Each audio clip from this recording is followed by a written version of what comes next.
तो गाइस आज हम बात करने वाले हैं इन्वेस्टमेंट क्या है। इन्वेस्टमेंट के बारे में, व्हाट इज इन्वेस्टमेंट। तो इन्वेस्टमेंट है क्या, क्या है इन्वेस्टमेंट। वो लोग बहुत कहते हैं इन्वेस्टमेंट इन्वेस्टमेंट इन्वेस्टमेंट इन्वेस्टमेंट करिए, आपको बहुत इनकम होगी, बहुत अधिक पैसा कमाएंगे आप। है क्या इन्वेस्टमेंट। तो आज हम उसी पे चर्चा करने वाले हैं, तो बने रहे वीडियो को अंत तक। हम आपको अलग अलग तरीकों से समझाएंगे इन्वेस्टमेंट है क्या। अपन स्टार्ट करते हैं। जैसे इसमें आपने देखा कि इन्वेस्टमेंट क्या है, तो इन्वेस्टमेंट की बात करने वाले हैं अपन। तो निवेश, जब हम अपनी कोई वस्तु या संपत्ति या धन को किसी ऐसे सिस्टम के साथ शेयर करते हैं, या यूं कहें कि अपने धन को कहीं ऐसी जगह पर लगाते हैं या रखते हैं जहां हम उसमें भविष्य में हमें उससे इनकम मिलने वाली हो, या अपना जो पैसा निवेश किया हुआ है उसको अधिक करने की संभावना हो। हमारे पास जो पैसा है, धन है या वस्तु कोई भी ऐसी चीज है जिसे हम भविष्य में बढ़ा सकते हैं, उसे अधिक कर सकते हैं, उसे ग्रो कर सकते हैं। यानी कि कुल मिलाकर हमारा जो धन है उसको हम बढ़ाने की लिए जहां पर रखते हैं वही इन्वेस्टमेंट होता है। इन्वेस्टमेंट वही कहलाता है। अब बात करते हैं इन्वेस्टमेंट, उदाहरण के तौर पर समझते हैं।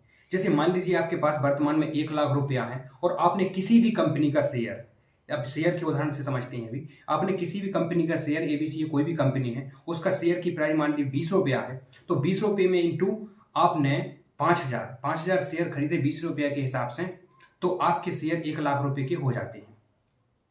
तो यहां पर आपकी जो 1 लाख रुपया है, आपने 5,000 शेयर खरीद लिए हैं, कोई भी कंपनी हो, उसके लिए आपने 1 वर्ष के लिए होल्ड करके रख दिया है, और 1 वर्ष बाद उस शेयर की प्राइस 20 रुपये से आपकी प्राइस 30 रुपये हो जाती है।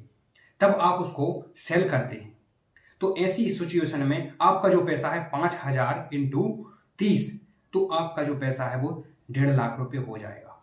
तो आपने निवेश किया था कितना, 1 लाख रुपये, और आपका पैसा हो गया 1.5 लाख रुपये। और इस प्रकार पैसा निवेश किया हुआ या फिर इस प्रकार से पैसा हमने बढ़ाया है, तो वही इन्वेस्टमेंट कहलाता है।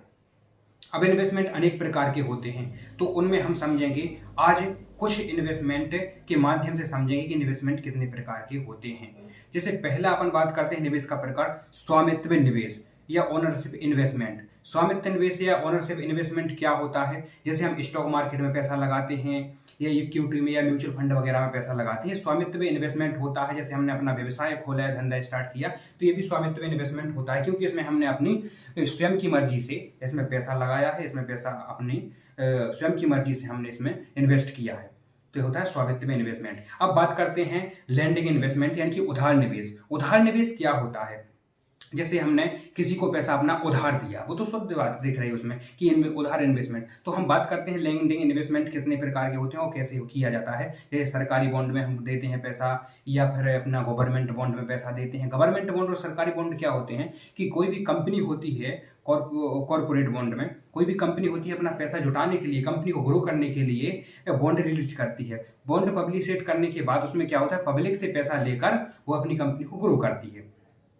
और एक निश्चित राशि पर, एक निश्चित ब्याज दर पर वो पैसा उस व्यक्ति को लौटा देती है, जितने समय के लिए। मान लीजिए आपने 10% के हिसाब से किसी कंपनी का बॉन्ड खरीदा है, उसने कंपनी ने आपको 10% का ब्याज दर फिक्स की है कि आपको 1 वर्ष में आपको उसका 10% रिटर्न मिलने वाला है। तो आपको 1 वर्ष में आपने 1 लाख रुपये, उस कंपनी ने 1 लाख रुपये का किसी भी कंपनी का बॉन्ड खरीदा और आपने उस कंपनी को दे दिए पैसा। इसके बाद उस कंपनी ने 1 वर्ष बाद आपको 1,10,000 रुपये रिटर्न कर दिए, यानी कि आपको 10% का ब्याज दर के साथ उसने पैसा रिटर्न कर दिया।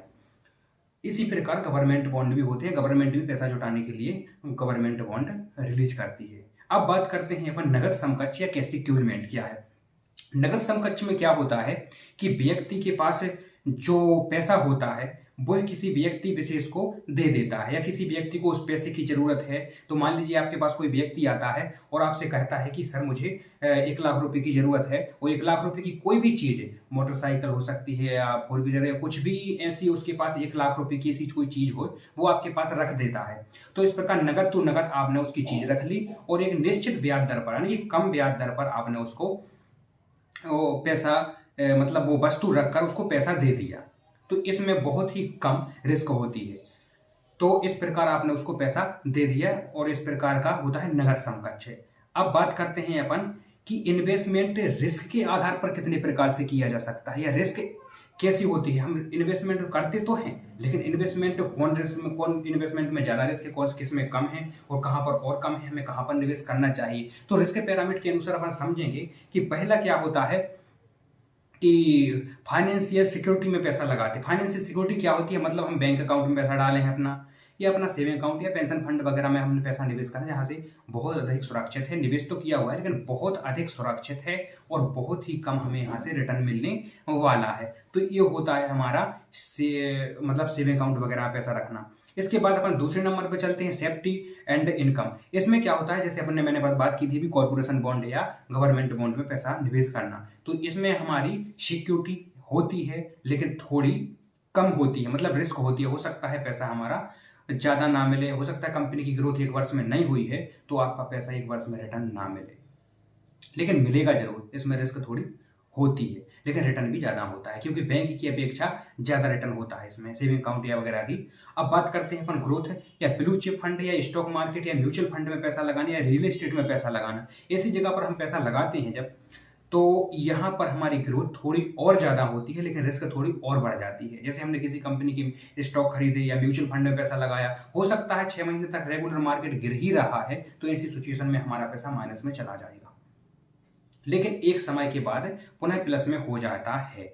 या किसी कंपनी में हमने पैसा लगाया तो वो माइनस में चली जाती है या फिर इसके बाद बढ़ने लगती है, तो इसमें रिस्क भी होता है, मतलब माइनस में भी जा सकती है और हमें प्रॉफिट भी ज़्यादा मिल सकता है। इसमें 15%, 20% और 30% तक भी रिटर्न मिल सकता है, और स्टॉक में तो ज़्यादा से ज़्यादा और भी अधिक रिटर्न मिल सकता है। अब बात करते हैं अपन इससे और अधिक रिस्क वाले पोर्टफोलियो के बारे में। तो जैसे अपन ने फ्यूचर एंड ऑप्शन के बारे में सुना होगा, या बहुत सारे ऐसे इंटरडे स्टॉक होते हैं, पेनी स्टॉक वगैरह होते हैं। इसमें हम जितना ज़्यादा निवेश करते हैं उसमें प्रोबेबिलिटी बढ़ने की भी बहुत ज़्यादा संभावना होती है। मान लीजिए हमने 1 लाख रुपए निवेश किया है और एक वर्ष में हो सकता है आपका वो 10 लाख रुपए भी हो जाए, लेकिन हो सकता है वो पैसा आपका एक वर्ष के अंदर पूरा खत्म भी हो सकता है, आधा बचे या थोड़ा बहुत बचे। तो इसमें घटने की प्रोबेबिलिटी बहुत ज़्यादा होती है और बढ़ने की प्रोबेबिलिटी बहुत ज़्यादा होती है। तो आप जितना रिस्क ले सकते हैं उसके रिस्क के अनुसार अपना इन्वेस्टमेंट कर सकते हैं। तो दोस्तों आज के वीडियो में हमने समझा कि इन्वेस्टमेंट क्या है और किस प्रकार कर सकते हैं, और इन्वेस्टमेंट रिस्क के आधार पर कितने तरह के होते हैं, इन्वेस्टमेंट कितने प्रकार के होते हैं। अब हम आपको अगले वीडियो में आपसे बात करेंगे कि आप म्यूचुअल फंड में पैसा कैसे लगा सकते हैं, स्टॉक में पैसा कैसे लगा सकते हैं, या निवेश कैसे कर सकते हैं, इन्वेस्टमेंट कितने प्रकार से हम कर सकते हैं और कैसे कर सकते हैं, अपनी इनकम को कैसे बढ़ा सकते हैं, आप कुछ ना करने पर भी आपकी इनकम कैसे होती रहे और इनकम दिन प्रतिदिन बढ़ती रहे। इसके लिए मिलते हैं नेक्स्ट वीडियो में। आज के लिए इतना ही। वीडियो पर अंत तक बने रहने के लिए आपका बहुत बहुत धन्यवाद।